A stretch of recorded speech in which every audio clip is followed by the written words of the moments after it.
Hello and a warm Collisions YYC. Welcome to my returning guest this morning, Mr. Israel Peck. How you doing, Israel? Awesome. How are you? I am lovely. Welcome back, my friend. This is part of this. This is number 2 of a 2-part series where we got so excited and we had so much to talk about. We decided to make it a number 2. So for anyone who hasn't listened, these are going to be aired back to back. So if you're running into this one, just go search back a couple episodes. You'll find episode 1. But for those of you who just want to dive in and you're excited about this topic and this title in the way we formulated, please meet Israel. He is the founder and CEO at Cratic. And he's going to tell us what Cratic is all about. And then we're going to dig in to the world he lives in, culture, high performance, teams, relationships, the measurable things that exist in a company that make us all better. Trail up at the end. Love it. Introduce yourself to the audience, my friend. First of all, what the hell is a Cratic? What is a Cratic? I am dying to know. Yeah, okay. My name's Israel. The company's name is Cratic, and that name was it took us like 3 years to pick that name. It's a term from chemistry. It refers to when a liquid and a solid mix together, and they go through this, or liquid and a powder mix together, and they go through this like reformation phase where it gets really gritty, and that grittiness is called Cratic. And it's the core word in like democratic, the Socratic method, has to do with this kind of like grittiness of a process that you go through to get to a result. You know, before it turns into a solution, it's Cratic. And so our idea was, how do we make that part of hard conversations more accessible, more valuable, and more safe? Because we all do it. Like we all go through a conversation where it feels a little crunchy. We've had a couple of those conversations, and I hope we keep having them, because like if you have them in the right way, they unlock enormous value, you know, psychologically, intellectually, a lot of other ways. And tying that back to business value is what I'm really passionate about. I love that so much. And I'm resisting diving into Cratic, but please check out the first episode. This is a business that you created because of an opportunity, a need, a passion that you saw to actually measure and be very, very deliberate about company culture in a way that can be measurably tied to performance. Is that a nice, simple way to, obviously I'm really encouraging people to go listen to the first episode where we talk about the platform, but is that a nice way to short cycle or short circuit the why and what motivated you to get into this? Yeah. I mean, there's good. I've been paying attention, Israel. Good. Sweet. There's a couple pieces of the why. I was going to say that's a very good summary. I can't say it that short. So, and the reason why we did a second episode is when we finished the first episode, you made the comment about it. I was like, oh man, I really, for the audience, like what are the things that make for an awesome culture, and what are the things that maybe can destroy a culture or make it operate subpar? And you're like, oh, I could chat all day about that, which all I needed to open the door for an episode. So I'm going to start with a question to set the tone for today. So if people are listening, if you're a manager, a leader, if you work with other humans, if you engage with other humans, I think this might be relevant. A lot of times you find yourself in a room, in a large organization, you get brought in. So if you walk into a room and it might be a leadership team, a management group, it's a dozen people, I'm not sure, it doesn't matter really how many. What are some of the red flags or the green flags that become evident to you as that outsider with this perspective right away when you engage with an organization? It's a great question. And one of the things I want to say is that the work I do is really inspired by great leaders. You know, I have been very fortunate to have some of the most incredible leaders. And at the same time, I've experienced other types of leaders. And I've had some really rocky experiences in organizations where, I had like a 3-month project with this just like incredible boss. And I'm just like living my best life and like I'm in good shape and I'm like getting to the gym and like everything's going great. The clients are happy. And then I bump to another team. And all of a sudden I have a new leader, and this leader has a completely different philosophy about leadership. And so having kind of experienced that rockiness myself many, many times, in my previous consulting career, I did a lot of project work. I worked on over 30 projects over the course of like 7 years with 30 different project teams. So I got to see this over and over and over and over. And so, I guess that got me inspired. Just quick math. Out of the 30, how many would you classify as awesome for the fun of your own perspective versus how many would you classify as like, oh God, that wasn't awesome? Well, this is going to be a rabbit hole because I have a totally different framework for it. So I loved my career. I had the best career, but I had some, I would say actually the few really bad ones stand out and the few really, really good ones stand out. Okay, that's fair. 80% of them are kind of in the middle. But I have a few bosses that like to this day, I still think are saints, like just incredible people who I call on all the time for new, fresh, pick me up or whatever I need. And then there are other people who've become kind of the icon in my mind of what bad leadership looks like. And so going back to your question, there are some really quick signals. So I not only did I work in my own project teams, but I worked with a lot of client teams. So I saw it in a lot of client teams and was, had to kind of pick up on what was happening in teams quick. And so there's a few really simple things. And all of it has to do with the conversation dynamics. How do the people in this room talk to each other and to outsiders as they are talking to each other? So so I'll break it down. So say I walk into a room, there's 5 or 6 people. One of them is probably, there's always hierarchy in the room. There's almost always hierarchy. There's like one person who's just more senior than everyone else. So I'm looking immediately at like, who's the very first person to talk? Then who's the second and third person to talk? If all 3 of those people are the CEO, that's a red flag to me. If the CEO is the very first person to talk, and they're the second person to talk, and they're the third person to talk, and then there's this really uncomfortable part where they talk about what a great culture they are, and they ask one of their team members, please jump in here and talk about what a great culture we have. And it's like the CEO is now like kind of like, it's okay that they're, pulling on these different people to like jump in, but the fact that what I would look for in a really healthy organization is quite different. I would walk in and people will be already chattering with each other. And there'll be kind of like some jokes going on here or there. And like the CEO is like kind of trying to get the meeting together. And it's like, okay, guys, let's all talk. Like, let's get together. We're starting the meeting. But you can tell there's like a community atmosphere. There's all these complex relationships taking place in that community. It's not a hierarchically driven community. It's a relationship driven community. And you can feel it because of the way that they're talking to each other. That's, I think, kind of the biggest thing for me. I've been looking at this for a long time. So I guess it's maybe very clear. It's pretty clear to me when I'm talking to a group of people. The next big one for me is how they digest ideas. Like when they hear an idea, do they judge it quickly or do they try to open it up more? Most ideas, are complex. And if it's a new idea that a community hasn't heard before, it'll be really complex for them. And so they have to start asking questions to start breaking the idea down and figuring out what the idea means for them. And what you'll find is that really rushed businesses that are on kind of like a cost time edge of the, of the envelope, they don't have time to break down ideas. They're too rushed. Everything is too rushed right now. We're like, we don't have enough time. Like, sorry, that sounds complicated. I can't get into that. And so I'd say that's a second really big signal is like, does an idea that's not fully formed get dismissed, or does it get opened up, digested, processed, and resolved? And then I'd say the third and final one is, I'm really sensitive to bullying. I'm really sensitive to sarcasm. I'm really sensitive to those types of cultures. I think bullying, sarcastic cultures are very common, and they can be okay. They can be really a fun environment for some people. But if you find that like that is the community, like that is how they're just making fun of each other constantly, and it's just dig, dig, dig, dig, dig. That to me tells me that they do probably have a strong culture, but it's a very exclusive culture that only a few people are allowed to be a part of. And so then it becomes an organization that's hard to grow. Interesting. Conversation dynamics, just thinking about when you give a version of this commentary or you do some of the work, what do you say to the leaders? They're like, that's just the way it works around here. It's always worked that way around here, but we perform, we do well. We're always busy. So we got to be really just savage with our boundaries in terms of saying we don't have time for that. We're not even going to, that's a dumb idea. I'm the leader, so I do that. A lot of companies that I've worked with, because in our space as marketing and creative space, leaving space for new ideas, having the client tell you they want to do something different, you give them something different and they shoot it down the second they see it. Like you learn that really quickly. Like a lot of these things resonate, but some of these companies are quote unquote successful that way. And they take pride in it. And there's almost a resistance to the feedback, or it immediately gets devalued when it's heard, because that's just not how we do it around here. When you engage in a room like that, is that part of it of just like, yeah, but what would it be like if you could? And what would it be like if you could make this a little bit different? And hey, you did bring me into the room. So we're trying to solve something. Just trying to get the balance between, a lot of companies really own what you just described as their culture. Oh, that's the hardest part of my job, is exactly what you're asking. Okay.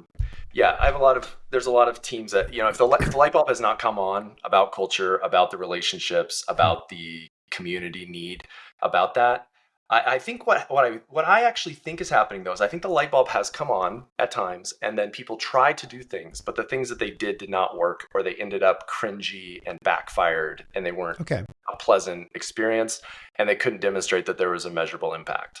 And so that's something I say is like, well, if you've probably tried like culture stuff before, right? And they're like, well, yeah. And I'm like, and it probably didn't work out that well, right? And they're like, yeah, it didn't actually. And I say, well, you've probably done surveys before. Were you happy with the survey results? And like, you probably weren't that happy, or like you weren't sure you actually saw change. And they're like, yeah, that's true.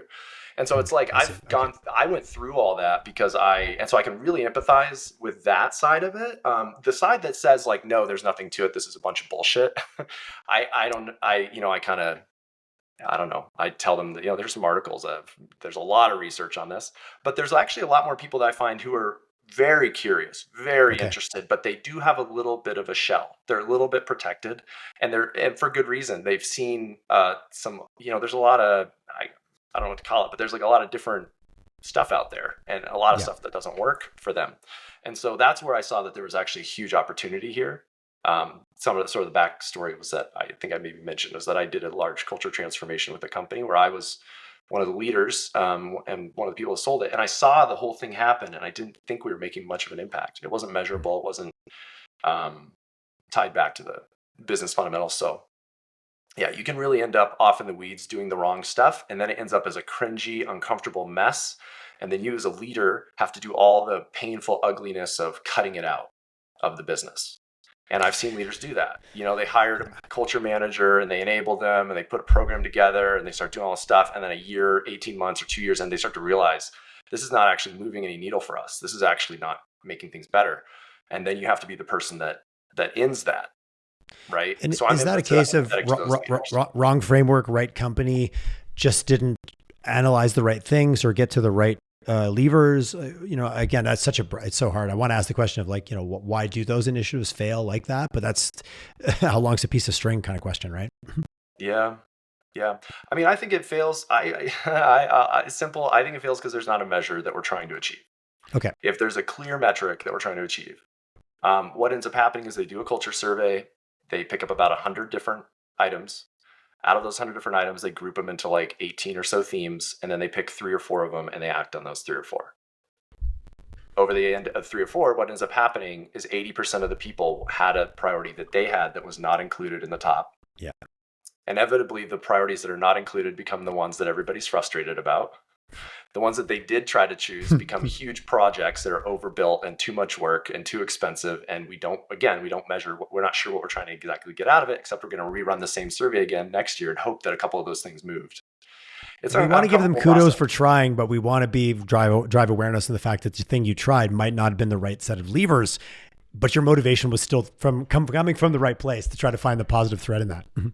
100%. So I'm just trying to say, hey, I have a different approach. There's a different way to do it. And the thing that I really, really embraced was making it very scalable, starting very small. One of my biggest problems with most culture things that I saw was that they said, well, we have to have the CEO involved in order to do it. And I have been in many teams where the culture, had nothing to do with the CEO. Yeah. It had everything to do with the manager and the director. It had everything to do with those two individuals. And I know that because I left and went to another team and had a totally different experience. And the same organization. Yeah. Yeah, the exact same organization. CEO wasn't involved in that one.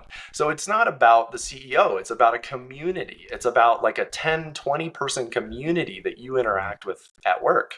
They are the culture to you. Your village, not your megacity. Yeah. Green flags, are they just the opposite of the red flags, or is there some other things that really show up for you? Yeah, leadership. Whenever a leader starts with a really good question, the style of the questioning. You're actually great at this. I wish you would use the link because I think you have better terminology for this actually. But like you called it like inquisitive questioning or something like that versus like exploratory questioning. Right, there's like a big I wrote an article about the risk of weaponizing curiosity. Weaponizing it. Weaponizing your questions. And people have a really good meter for like, ooh, I feel like I'm getting set up here. I feel like I'm getting framed Absolutely. for And a so fall like later on in the meeting, perhaps. what's crazy is you walk into that room and the boss asks you a question in front of the team that has that kind of weaponized feel to it. And I instantly know that that's how that person always asks questions. Yeah. This is probably the way most conversations are happening. And so to me, it's hard because like economically, I'm like, there's a huge opportunity here. Like there's something to be unlocked because you guys have a business, it's running, it's working, the systems are all in place, the people are all in place, money's coming in the door. According to the research, there's like a 3x marginal value for hitting that Q1 culture. 3x in the same industry. And this was an article that was published by Harvard Business Review with partnership with McKinsey last year, where they looked at, I think, over 300 companies and they found this. Okay, so let's go down the list a little bit. You had three. We'll pick three, and then we're going to talk about how do you make it last? How do you anchor it? How do you make it real? How do you spread it beyond the team that you're in? If you're at a senior leadership position, if you're an individual team that's just looking to do what you need to do, how do you survive time, new team members, new projects? So we'll get to that. But what's your three? So the style of questioning was number one. Inquisitive questioning versus insinuating and we'll just call it weaponizing, weaponized curiosity or not. Unweaponized questioning, demilitarized questioning. The big one is that. The second one is then, again, like, does everybody in the room kind of speak up? And I don't know about you, but I'm sure you can actually. I can hear when a person's voice is like more melodic, like they actually are comfortable talking. It's a little bit more juicy in their diction, it's like they're comfortable saying different words. Like okay, what I'm trying to say is like, I think we've all maybe picked up on it subconsciously, but like we're actually measuring it now with our tool that there's actually different language domains. And so subconsciously, maybe what we hear is like, okay, these are different domains. Like this person talks very differently. They have a different domain because they're maybe like the CFO, but they actually still have a really open conversational dynamic with the rest of the team members. And so I guess that's something I can just kind of... I'll be a little bit fluffy on this, but I do believe so much of our world is about frequency. You resonate with someone, there's a frequency, there's a resonance. And when someone's comfortable, there's a resonance in their voice. And when they're uncomfortable, there's a different one. And it can get to the words they use. Absolutely. It's, that friend that you know in personal and in business, and they have two completely different frequencies. And you're like, and there's sometimes it can be a bit jarring. I'm like, which one of you am I getting right now? And how you feel in a meeting and how your team... Again, how we've seen people treated before is really going to influence how we show up and how comfortable we are when we do. If by chance we take the courage to speak in those environments, is there a high degree of trepidation? Like there's so many indicators that you're right. I think we might not be able to all name it, but you can feel it. Yeah. And so like, it was really boggling to me when the picture started coming together that has something to do with the financial health of the business. It sounds so strange to say it, right? It's like, but if you think about it, it becomes a building block of almost of everything that this business does. How can you say it's all about my people and not believe it's directly tied to the financials? Like how many companies like it's about our people. We have the best people. Oh, I don't know if that really drives. There's a weird dichotomy there, right? Yeah, and that's what I'm hoping. Yeah, I hope comes alive. I mean, through my work, I would like more leaders to have that aha moment that I had, I guess, and go, wait a minute, like, and then once you start seeing it, then you start seeing, oh, how do I kind of pull it out of people? How do I get people to like really kind of like how alive could this person actually become? Like, getting curious about their potential is like one of the coolest things a leader can do, because then you're like, well, I wonder what this person could do. I wonder what they want to do. And then if you're curious, you can start pulling that out and all kinds of things become possible because, you find out like, oh, this person's always been kind of quiet, but they think that they would like to be a public speaker. And so they like more public speaking opportunities. You're like, well, I don't want to have to lead every meeting. Like, would they maybe like to lead a meeting or two? I'll show them what the format is and I'm going to ask them to lead the meeting. And I've done that, handed it over to someone, be like, I'd like you to lead the meeting a few times a week. And then it becomes a thing. It's like we hand it around, different people lead the meeting, and that becomes kind of and not from a reckless delegation perspective, but actually I'm happy to help. Like walk me through. Like we were doing some lunch and learns the other day. And one of my team messaged me. She goes, hey, do you mind if I just walk you through the lunch and learn? Because I built this deck and I really love your feedback. It's like, absolutely. So it took an hour out of my day. It was exponentially valuable. Not only did I learn from her presentation, but our relationship and our dialogue, and when she was doing, and she knocked the presentation out of the park, but it wasn't delegating with benign neglect. It was delegating with support. I think is very different. Yeah, I think that's a beautiful example. And you guys were going through the conversation. It's like that's what we were having dialogue back to you. I know, which is the cornerstone of so much of what you talk about. Did they speak up? The iteration. People don't. I think people don't. This is something I do not. I'd like to talk about things that I do not see at all. Okay. Well, what's do we have a third green flag just so we match up to our red flags? The third one for me is people talking bad about other people a little too quickly. Okay, so that's a red flag or a green flag? Oh, that was a red flag. I'm sorry. Okay, so we just added 4. Okay, so all right. Triangulation, those kind of things, gossip. When you turn around and say then giving compliments to people openly, that is one of the things I love to see. Very, very rarely see. Very rarely in a first 30-minute meeting with a team or first hour meeting do I see them give each other compliments or someone gives someone a compliment in the room. It's what I think compliments are incredibly undervalued. I think it'd be very cool if we had an AI that just generated awesome compliments and just told me what a great person I was in like different ways every day. Gosh darn it. You're good looking and people like you. I have a team member that I've worked with that came from an environment where I don't think he got a lot of compliments, but there was a lot of need to be awesome. So he gives himself compliments in meetings a lot.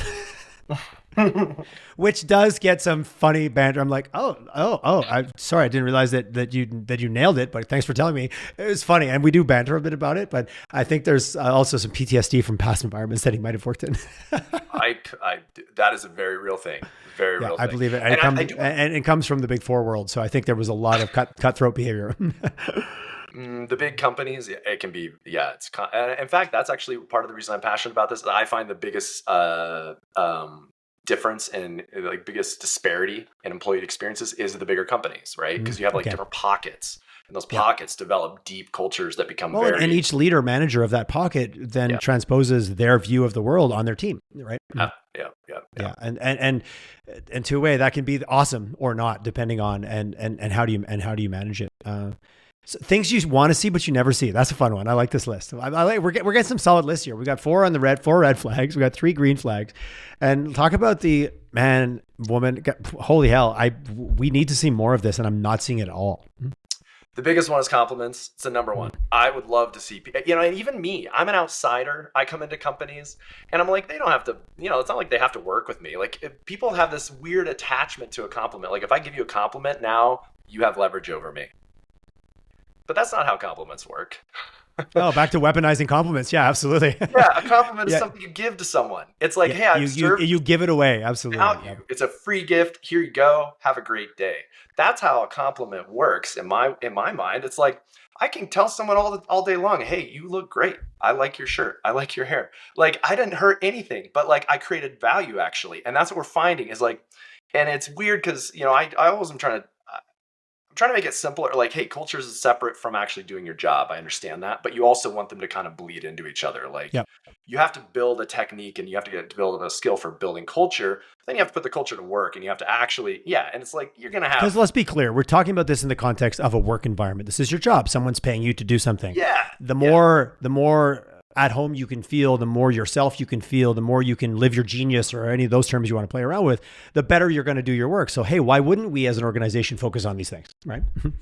Yeah. And what I'm saying is like, so for me, I would call it tuning. I would call it teaching team members to tune into each other and go deeper into their intellectual bonds. How do we go deeper into our intellectual bonds with each other? Are you welcoming to that? Are you looking for that? And so, because if you do that, that creates value immediately. And one of the things that we've talked about before is like the different traits that we're measuring, personality traits that we're measuring in Cratic. One of the ones that we also measure is extroversion. Extroversion is actually not that valuable of a trait from a psychological standpoint. And a lot of the studies show that it isn't that valuable. It's valuable in certain teams, but a lot of organizations hire people who are extroverted because they come across more confident. And how would you define extroversion in this context? Because we all sometimes think, the gregarious, outgoing person is extroverted. But then I've also read, depending, it's where you get your energy from. Do you get your energy from other people and engaging? Do you get your energy from being at home? Introverts unite at home alone by ourselves. Kind of joke my buddy, the introvert, used to make all the time. And he was an introverted leader, and he struggled because all that human connection that he learned that he was supposed to have, he found incredibly exhausting. So it was extra work for him to be an extroverted leader when he was a self-diagnosed introvert. Is it as simple as that, or am I defining it a bit? So I think of it in contrast to the rest of the framework. So extroversion sits in a framework, and so it's like if you're high in extroversion, you're probably lower in other traits. there's a Okay. payoff, so it's like if you're higher in extroversion, you're usually lower in something else. And so there's like 5 big traits in the Oceans framework that we've talked about: the openness, conscientiousness, extroversion, agreeableness, and neuroticism. And some of them are very valuable traits. Like we've talked about openness. Openness is a type of curiosity. Like you can actually measure it. It's a personality feature. The psychological community studies it. They're very passionate about it because it is a very it appears in everybody. But openness is like how creative, how curious is this person? That's something that you give up or you elevate to become more extroverted, and that's the part that becomes kind of Yeah, complicated because there's other traits. always there's an opportunity cost. Yeah, yeah. Curious, just to pick on words for a minute, you said personality feature versus personality trait. What's the difference between a feature and a trait, or is it just a different way to say it, or does it mean two different things? It's a great question. I think about traits as the firm part of who the person is. It's Okay. like they are usually always this way, whereas the feature can be the presence of it. Like it can like Oh, I like that. show up and then go away, and then show up and go away. So like you could have a very low openness personality, but have a feature of openness, and different conversations bring that out. Oh, how much? Oh, I love behavior flexibility, and I love the self-awareness to know that, hey, this is how I feel or I might want to act in the situation, but I recognize it's probably not the most valuable to the outcome, especially if I'm a leader and I need to resonate and kind of tune in with the individual on my team that I'm working with. But this is, I for myself many years ago, I put it to the category of being self-indulgent. I like to be big and aggressive and loud. That doesn't work for everybody. So maybe now's not the time to indulge in what I love to be and actually be what they need. And that was a journey of my leadership that I'm still working on every day. Well, let me ask you, because I mean, my theory about that is that it's actually about the complexity of who you are that makes Mhm. you who you are. It's not that you want to necessarily not have that side of you. It's that Totally. you just want to be able to find the exact right circumstances for it, and then find the right side of yourself for Instead other. of every circumstance is the same hammer and the same nail, and I get to use it all the time. So yes, I believe in the symphony of selves. I believe in that we are multiple dimensions of ourselves. We're not this one thing that has to be consistent all the time. The more we become aware of that, I think the less it can sabotage you, and the more it can be supportive to you and the people around you. It's been Did you my call journey around that. the Symphony of Cells? Yeah, it's a book by James Fadiman. Oh man, what a beautiful statement! I've never heard that. It's Yeah, gorgeous. it Yeah. ties into internal family systems a little bit Yep. and kind of all the Okay. different, so similar but different. It gave me a lot of permission to realize that some versions of myself were detracting from the outcomes I wanted with my team, and some were adding. And I used to keep a notepad beside my desk that said "add, detract." And every time I'd run into a behavior, I would write it into a column to help with my self awareness. Oh, dude, that's awesome. Man, that's cool. That's inspiring. I think we should all take something away from that. It was a 6-week journey, and it was being on online meetings, because I had that moment after where I could go, jumping to conclusions, cutting that person off, thinking I had to have the answer. Those detracted. That version of myself did not help here. And it was during COVID, so I had lots of time to navel gaze, which you and I've joked about before. Did you did you think, was there any catalyzing moment there? Like, can you remember any instant where where it clicked, or was it sort of like, you looking back on it now, you can see that it was an evolution that became clear, or was there any moment I that think it you was that clear. It was like the moment I started using a sleep tracking app, and I went, I slept a little bit longer and I felt a little bit better. yeah. I guess I can't deny that data anymore. So it became my own data source. And I started to look at the column of add, detract. And it's like I'm like, this is so much more enjoyable. I liked it. I had more fun. I connected with my team. I felt like a better leader, and I saw better outcomes. And it probably took 3-4 weeks of probably just not seeing what was on the page. So all of a sudden, if it was a movie, if it was A Beautiful Mind, the things would have started to highlight and glow on the page.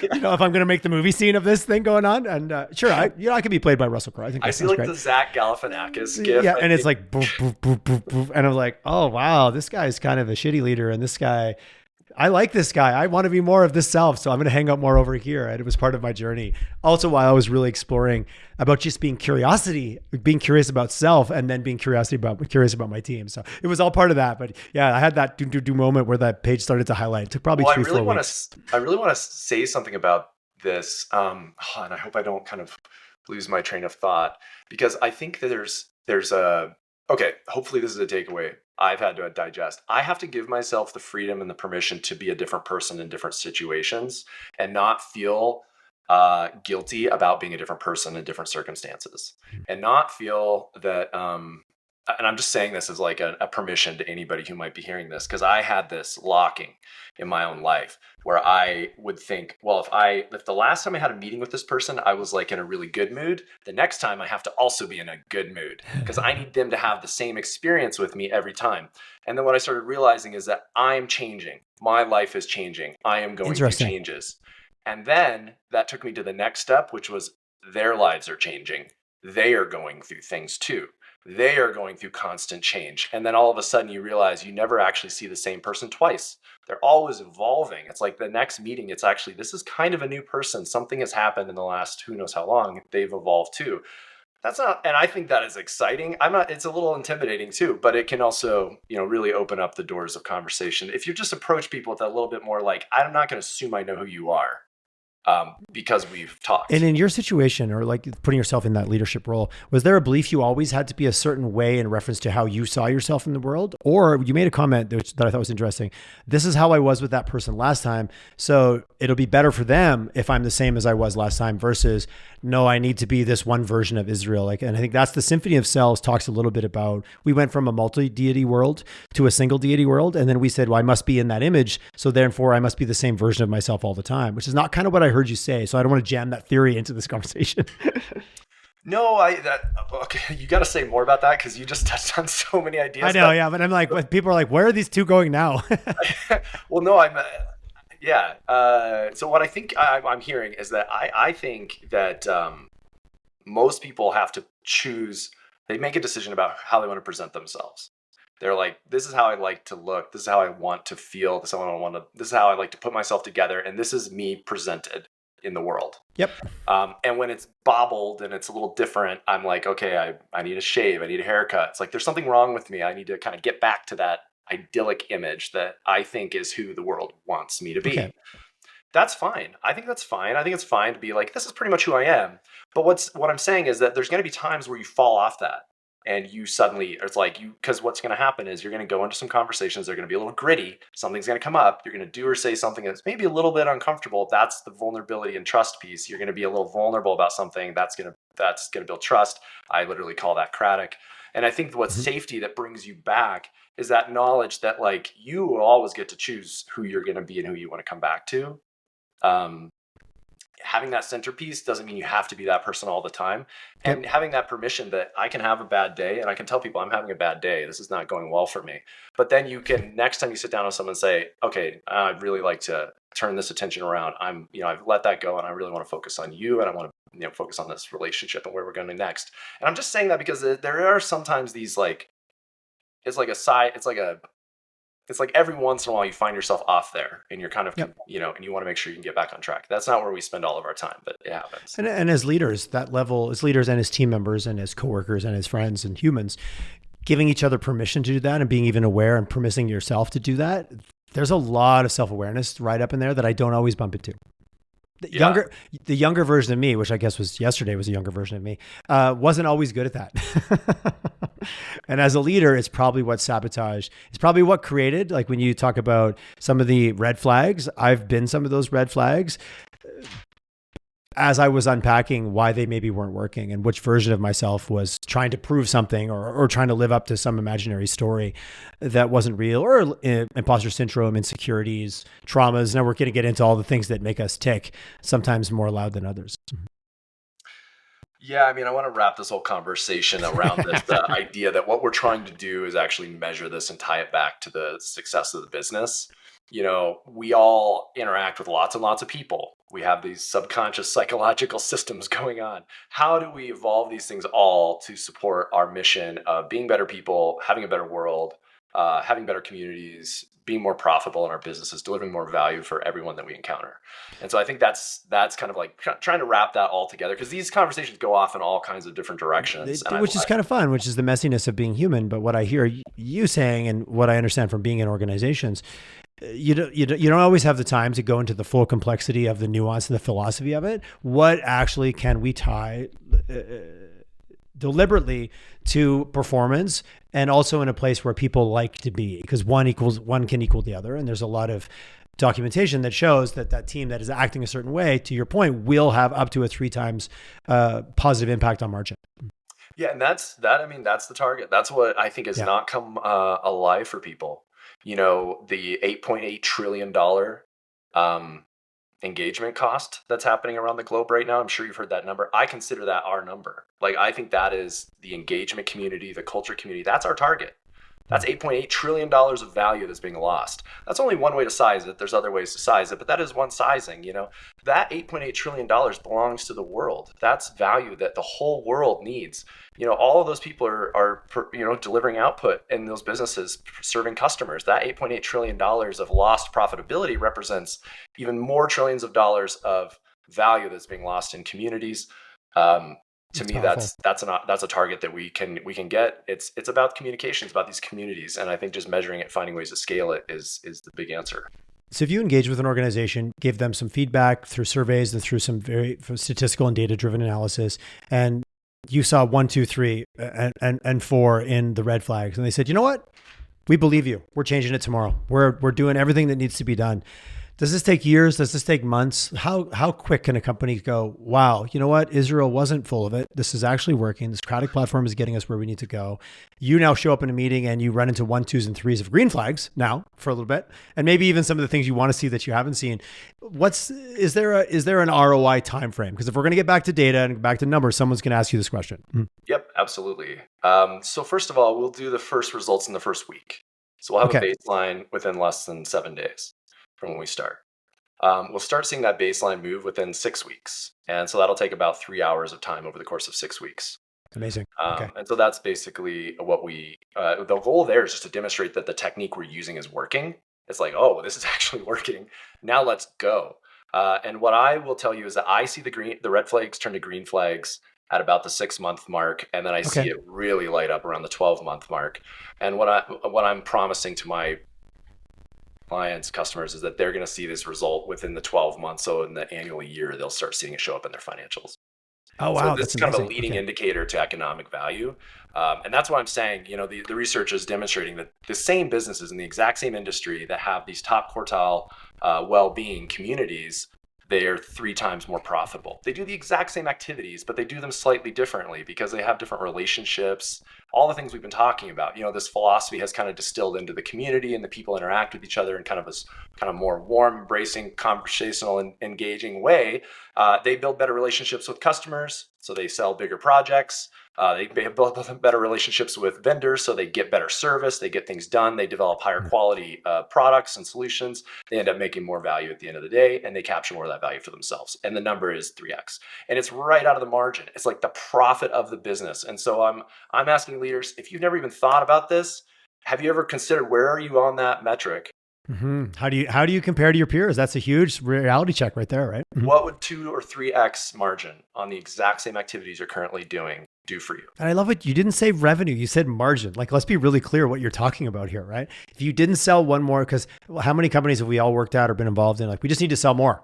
That's how we're going to be more profitable. It's like, there's probably other ways. Yeah. How about if you did both? What about that? Yeah, well, sales make work and then margin makes money. Oh, lovely. Oh, now there's the consultant coming out of you. That was the quote I like.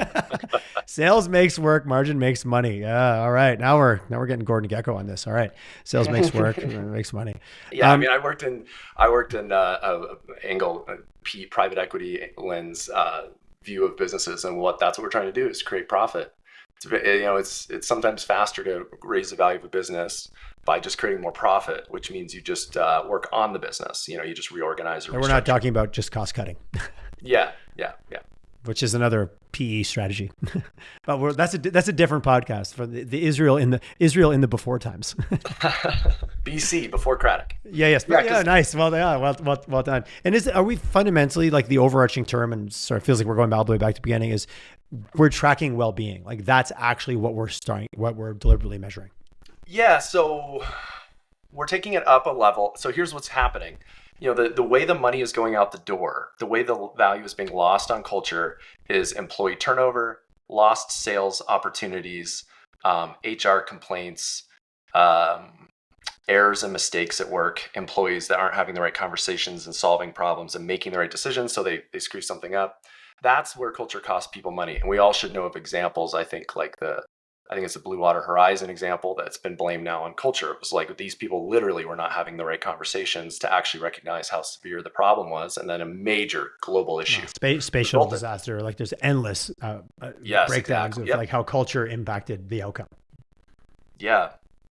The O-ring failed. But why did the O-ring fail? Why was that overlooked? You know, all the human interactions that went with that decision. A complex series of decisions. Yeah, and my philosophy is until we figure that out and recognize that's a problem, we might continue to have major issues. And I'm worried about that, you know, for a future where our infrastructure is the largest and oldest it's ever been. It's getting larger and older. Yeah.